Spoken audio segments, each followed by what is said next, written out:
تزور الدكتور كم مرة أثناء حملك؟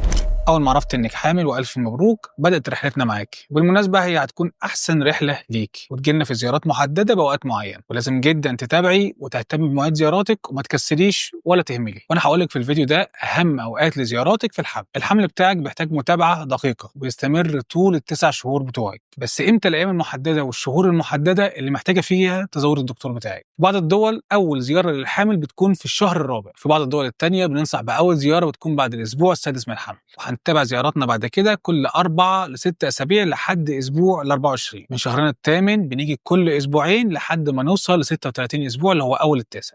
بدأنا شهرنا التاسع فهتيجي كل أسبوع للدكتور لمتابعة البيبي. بعض الأسابيع من شهرنا التاسع خصوصا الأسابيع الأخيرة بنتابع البيبي يوميا عشان نشوف تقدم الولادة. اللي اتكلمنا عليه ده الحمل العادي، الحمل الطبيعي اللي ماشي بصفة طبيعية، ولكن في الحمل الحرج اللي بيحتاج تدخل طبي بنضطر لحجز المستشفى. وفي النهاية رحلتنا معاك هي من أسعد الرحلات اللي بنمر بيها، وجودك كل مرة بينورنا لحد ما يوصل البيبي بالسلام.